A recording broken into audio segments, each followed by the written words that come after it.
गृह मंत्री अमित शाह से मिले पश्चिम बंगाल के मुख्यमंत्री शुवेंदु अधिकारी। बांग्लादेशी घुसपैठियों की खैर नहीं।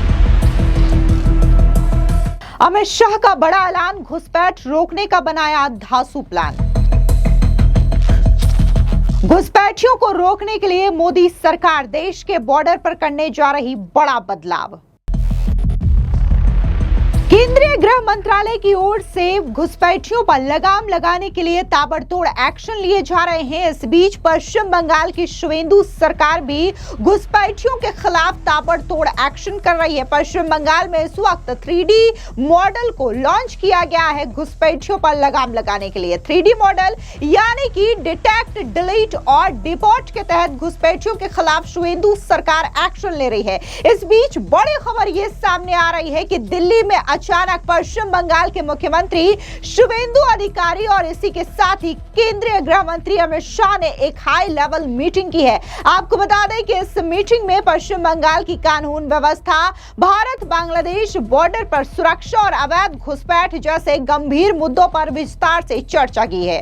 ऐसे में अनुमान लगाया जा रहा है कि मोदी सरकार जो है वो बॉर्डर एरियाज में नए बदलाव कर सकती है, जिससे कि घुसपैठियों पर लगाम लगेगा। सीधे तौर पर घुसपैठियों को लेकर के मोदी सरकार ताबड़तोड़ कार्रवाई कर रही है और जिस तरीके से गृह मंत्री अमित शाह एक के बाद एक एक्शन ले रहे हैं घुसपैठ को रोकने के लिए, तो इसने घुसपैठियों में एक अलग ही खौफ पैदा कर दिया है। तो वहीं दूसरी ओर बात अगर हम पश्चिम बंगाल की करें तो पश्चिम बंगाल में भी शुवेंदु सरकार आने के बाद से ही घुसपैठियों के खिलाफ सख्त एक्शन लिया जा रहा है। इन घुसपैठियों को डिटेक्ट किया जा रहा है, उसके बाद वोटर लिस्ट से डिलीट किया जा रहा है और उसके बाद इन्हें डिपोर्ट करने की तैयारी की जा रही है। जहां पश्चिम बंगाल की शुवेंदु सरकार घुसपैठियों के खिलाफ एक्शन ले रही है, उन्हें देश से डिपोर्ट करने की कार्रवाई की जा रही है। तो वहीं बात अगर हम असम की करें तो असम में भी हेमंता बिस्वा शर्मा की सरकार भी घुसपैठियों के खिलाफ सख्त एक्शन ले रही है। ऐसे में जो मीटिंग हुई है गृह मंत्री अमित शाह और शुवेंदु अधिकारी के बीच, इसे बेहद खास माना जा रहा है। बता दें कि केंद्रीय गृह मंत्री अमित शाह ने शुक्रवार को बॉर्डर पर घुसपैठ को रोकने को लेकर के एक सॉलिड प्लान का ऐलान कर दिया है। उन्होंने घोषणा करते हुए कहा कि प्रौद्योगिकी, स्थानीय प्रशासनिक संस्थानों और सुरक्षा बलों को एकीकृत करने वाली एक स्मार्ट बॉर्डर पायलट परियोजना को जल्द ही देश की सीमाओं पर 7 से 8 स्थानों पर एक साथ शुरू किया जाएगा, जो भारत की सीमाओं के माध्यम से डेमोग्राफिकल बदलाव को रोकने के लिए केंद्र के हर संभव प्रयास करने के इरादे का संकेत है। अमित शाह ने लंका मुराद सीमा चौकी पर बीएसएफ जवानों से कहा कि त्रिपुरा हो, पश्चिम बंगाल हो या बिहार, हम सीमा पार घुसपैठ के जरिए डेमोग्राफिकल चेंजेस नहीं होने देंगे। यह हमारा दृढ़ विश्वास और संकल्प है। अमित शाह ने कहा कि बाड़बंदी के पूरक के रूप में स्मार्ट सीमाओं का विचार भारत की सीमाओं को अभेद्य बनाने की चतुर्भुज सुरक्षा रणनीति का हिस्सा है। यह अवधारणा योजना के अंतिम चरण में है। शुरुआती चुनौतियों का समाधान किया जाएगा, जिसके बाद इस पहल को पूरे सीमा नेटवर्क में लागू किया जाएगा। बता दें कि उत्तर, दक्षिण और पश्चिम से बांग्लादेश से घिरे त्रिपुरा में अमित शाह ने कहा कि सरकार ने लगभग 650 किलोमीटर की बाढ़ में से 119 किलोमीटर की बाढ़ को बदलने की परियोजना को मंजूरी दे दी है, जो 15 साल से अधिक पुरानी है। उन्होंने कहा कि बांग्लादेश और पाकिस्तान की सीमाओं पर आंतरिक सुरक्षा के लिए देश कई खतरों का सामना करना पड़ रहा है। अमित शाह ने कहा कि कहीं मादक पदार्थों की तस्करी हो रही है, कहीं मानव तस्करी हो रही है, तो कहीं ड्रोन से नकली मुद्रा गिराई जा रही है। अमित शाह ने कहा कि जब मैं सुरक्षित कहता हूं तो मेरा मतलब किसी युद्ध से होने वाले बड़े खतरों से नहीं, लेकिन क्या हम देश को तस्करी से सुरक्षित बना सकते हैं? क्या हम इसे मानव तस्करी से सुरक्षित बना सकते हैं? क्या हम देश के युवाओं को नशे से सुरक्षित बना सकते हैं? क्या हम देश की अर्थव्यवस्था को नकली मुद्रा के प्रसार से बचा सकते हैं? ये हमारा उद्देश्य है। सुनिए क्या कुछ गृह मंत्री अमित शाह ने बाकायदा बीएसएफ के कार्यक्रम में संबोधित करते हुए कहा। 40 लाख से 60 लाख वृक्ष लगाने वाले हैं, परंतु हमने ये तय किया है कि लगाए हुए वृक्षों में से जो वृक्ष बच नहीं पाए वो सबको पुनः लगाने का काम इस वर्ष में हम करने वाले हैं। और अगले साल हम सबका एक सामूहिक संकल्प बनने वाला है कि अगले साल एक ही वर्ष में सीएपीएफ के जवान 2 करोड़ से ज्यादा वृक्षों का लगाने का काम करेंगे और पर्यावरण की और देश की सेवा करेंगे। आज विश्व पर्यावरण दिन है। हम सब जानते हैं कि विकास की अंधी दौड़ ने पर्यावरण को बहुत बड़ी क्षति पहुंचाई है। प्रकृति का दोहन करने की जगह प्रकृति का शोषण करने की वृत्ति ने, ये मानवीय स्वभाव ने पूरी पृथ्वी को खतरे में डाला है। पृथ्वी का तापमान के बदलने के कारण जलवायु परिवर्तन और ओजोन के लेयर के बीच में पड़े बड़े बड़े छिद्र ये पृथ्वी को जीने लायक नहीं छोड़ेंगे अगर हम आज जागरूक होकर इसकी क्षति की परिपूर्ति की दिशा में काम नहीं करते। हम सबको मालूम है कि सूर्य की सीधी किरणें अगर पृथ्वी पर पड़ती है तो जीवन नष्ट हो जाएगा। जो सूर्य की किरणें हमारे जीवन का कारण है, वो ही हमारे विनाश का कारण बने। ओजोन का जो लेयर बीच में है सूर्य और पृथ्वी के बीच में, वो ही सूर्य की किरणों को मानव और अन्य जीवों के लायक बनाता है। और कार्बन डाइऑक्साइड और अन्य जहरीले गैसों के कारण लगातार ऊपर ये जहरीले गैस जाने के कारण लगातार रासायनिक प्रक्रियाएं अवकाश के अंदर होने के कारण ओजोन के लेयर के अंदर बहुत बड़ी छिद्र बने हैं जो हमारे तापमान को विषम बनाकर रखती है। इसका एकमात्र उपाय अभी तक जो ढूंढा गया है वो वृक्षों की संख्या को बढ़ाने का है।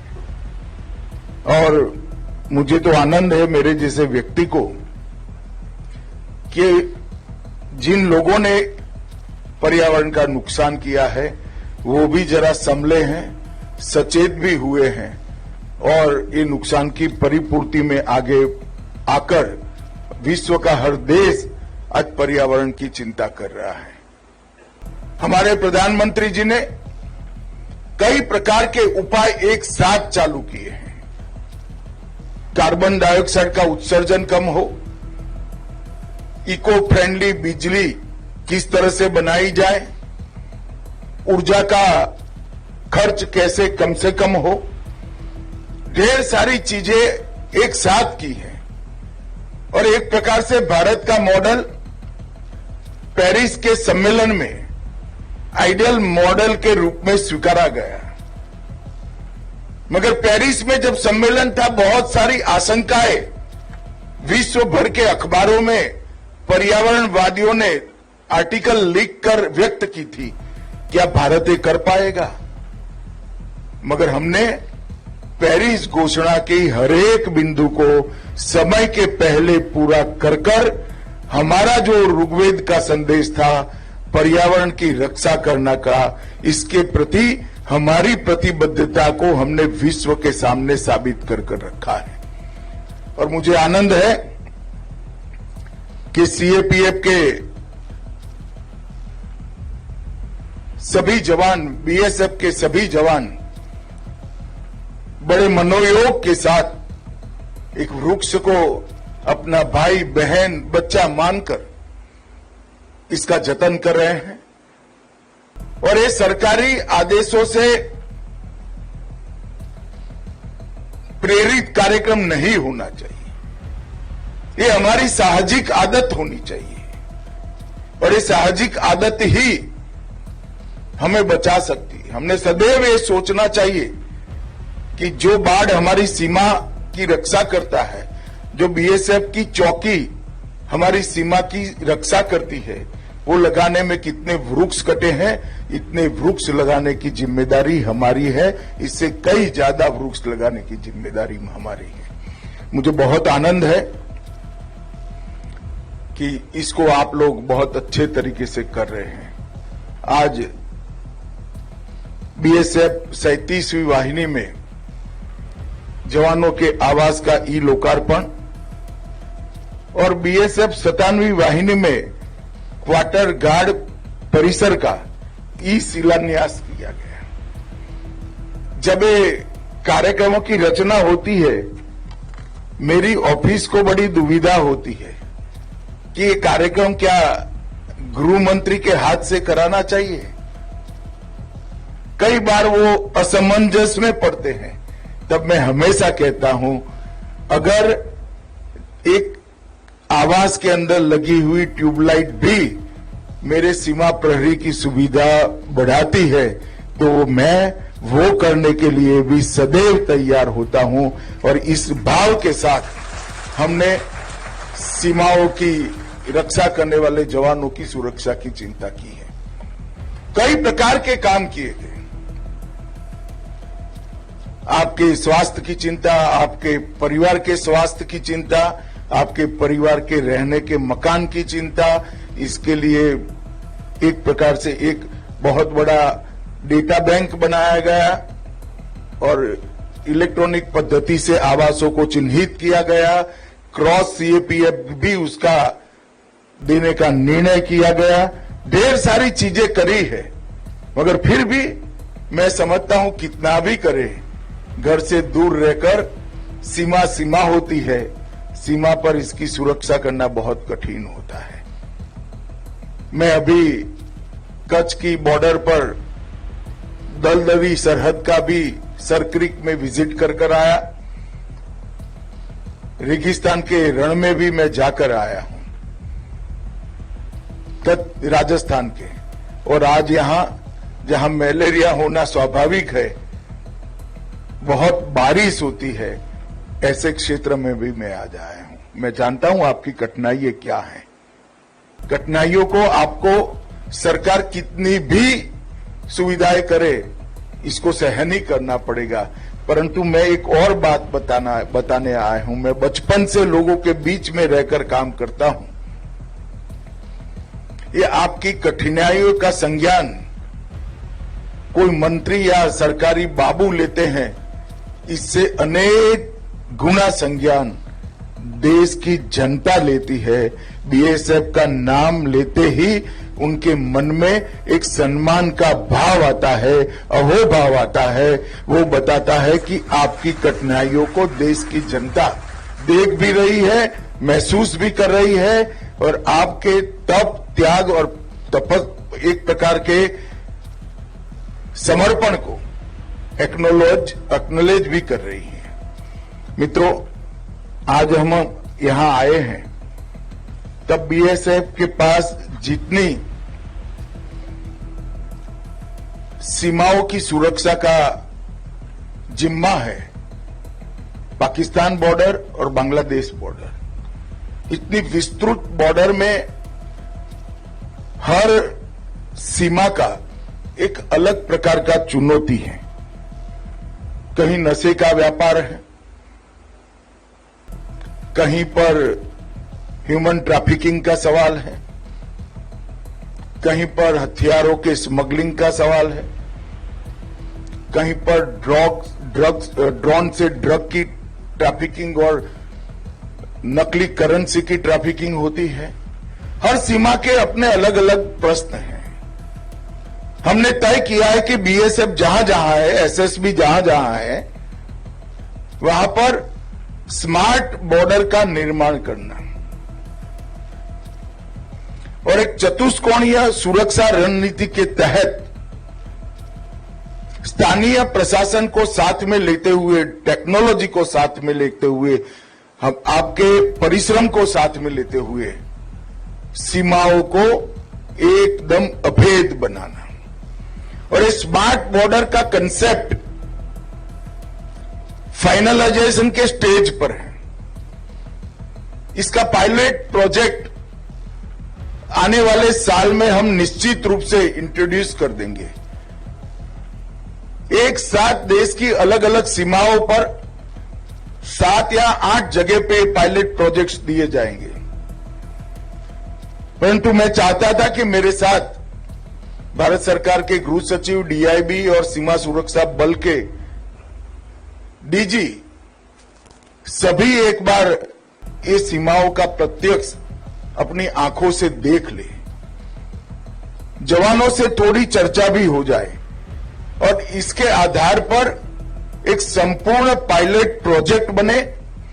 पायलट प्रोजेक्ट में से जो टिथिंग प्रॉब्लम आएंगी, जो कमियां आएगी, जो छिद्र आएंगे, इसको पूरा कर कर पूरी सीमा को स्मार्ट बनाने की दिशा में हम आगे बढ़ेंगे। कंसेप्ट के अंदर डिस्ट्रिक्ट मजिस्ट्रेट का भी रोल होगा, एसपी का भी रोल होगा, गांव के पटवारी का भी रोल होगा, गांव के सरपंच का भी रोल होगा।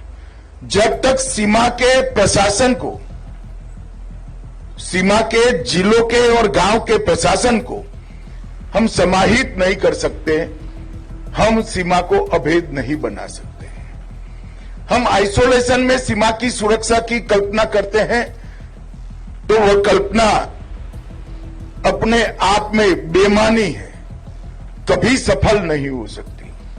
जब आपके जितनी सजगता से ही गांव का पटवारी, गांव का पीएसआई, जिले का डीएसपी और जिले का कलेक्टर सीमा की सुरक्षा के लिए काम करेगा, तभी हम सीमा को पूर्ण रूप से सुरक्षित कर पाएंगे।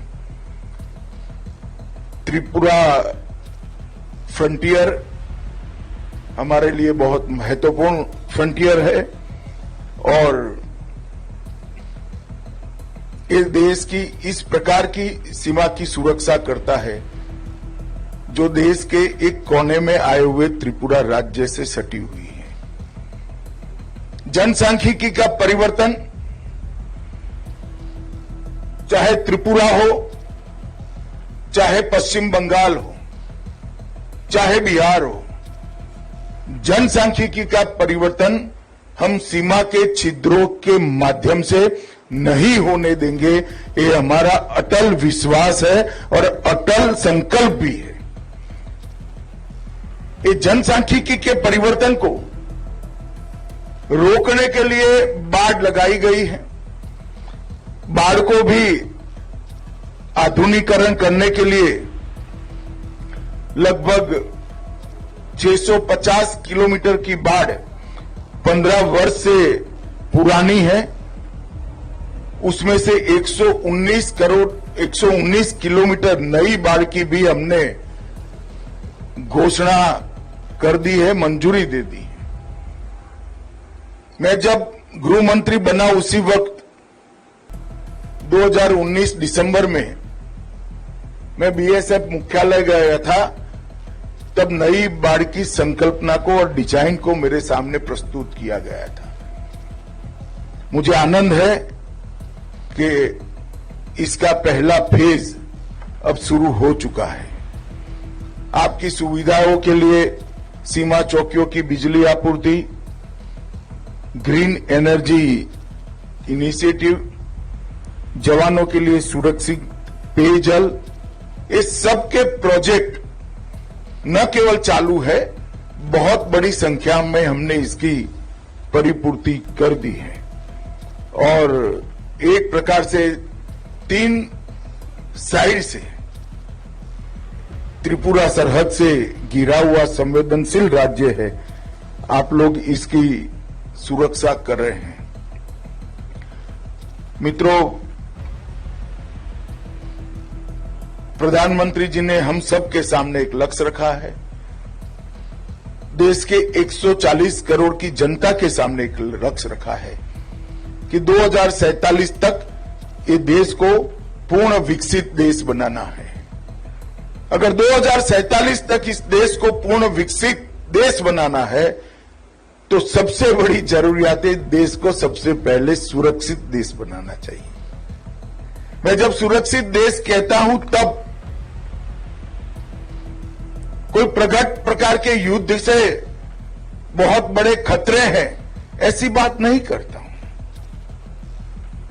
मगर क्या हम देश को स्मगलिंग से सुरक्षित कर सकते हैं?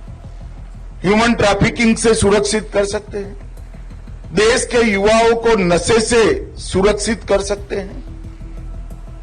देश के अर्थतंत्र को फेक करेंसी के व्यापार से बचा सकते हैं क्या? ये सभी चीजें बीएसएफ के चार्टर में होनी चाहिए और है भी, परंतु हर चीज के लिए सुरक्षा का उपाय हो, ऐसी स्मार्ट सुरक्षा ग्रिड बनाने का काम अब भारत सरकार ने हाथ में लिया है। मैं स्मार्ट बॉर्डर की परिकल्पना जब रखता हूं तब मवेशी तस्करी से लेकर हर प्रकार की तस्करी स्मार्ट बॉर्डर को परिकल्पना में समाहित होती है। ये सभी चीजों से देश को सुरक्षित करना चाहिए और मैं मानता हूं कि हम सब की साझी जिम्मेदारी है। बीएसएफ के जवानों ने अब तक बहुत अच्छा काम किया है,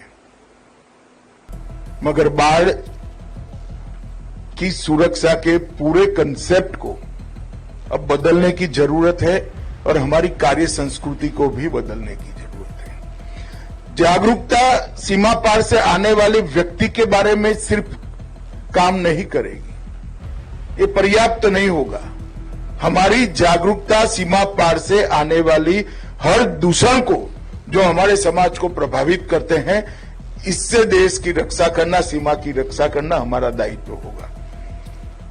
तो सीमा सुरक्षा का स्मार्ट फेंसिंग का कंसेप्ट और चतुष्कोणीय सुरक्षा ग्रिड का कंसेप्ट, ये आने वाले दिनों में सीमा की सुरक्षा करने वाले हर सीएपीएफ का, चाहे आईटीबीपी हो, चाहे एसएसबी हो, चाहे असम राइफल हो, चाहे बीएसएफ हो, उसका एक कार्य संस्कृति बने, इसके लिए हमने शुरुआत की है और उसी के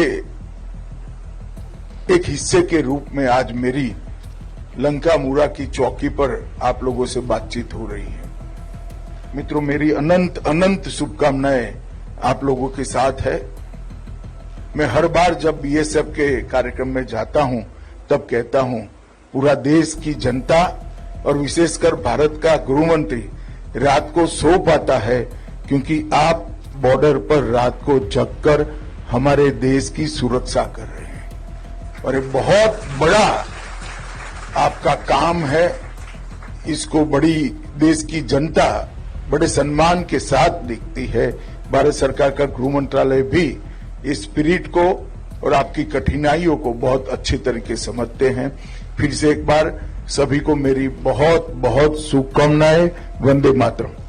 सीधे तौर पर आपको बता दें कि जो बॉर्डर एरियाज हैं भारत के, उसको लेकर के सुरक्षा व्यवस्था जो है मोदी सरकार की ओर से और भी ज्यादा बढ़ाई जा रही है। और ऐसे में जहां असम में हिमंता बिस्वा शर्मा की सरकार लगातार घुसपैठियों को खदेड़ने का काम कर रही है, तो वहीं दूसरी ओर पश्चिम बंगाल की शुवेंदु सरकार भी अब घुसपैठियों को लेकर के सख्त रवैया अपना रही है। बता दें कि घुसपैठियों को डिपोर्ट करने के लिए बाकायदा डिटेंशन सेंटर का निर्माण भी किया गया है, जहां पर घुसपैठियों को पकड़ करके रखा जा रहा है और उसके बाद उन्हें देश से डिपोर्ट करने की कार्रवाई की जाएगी। लेकिन इन सब के बीच में बीएसएफ को जमीन भी ट्रांसफर की गई है ताकि बाढ़ किया जा सके, फेंसिंग की जा सके। और इसमें कई सारे पश्चिम बंगाल के बॉर्डर एरियाज के किसान हैं जो कि अपनी जमीन स्वेच्छा से दे रहे हैं ताकि बीएसएफ और सरकार को फेंसिंग के दौरान किसी भी समस्या का सामना न करना पड़े। कुल मिलाकर के घुसपैठ और घुसपैठियों को रोकने का यह कड़ा इंतजाम केंद्र की मोदी सरकार की ओर से किया जा रहा है। फिलहाल इस पूरी खबर को लेकर के आपकी क्या राय है,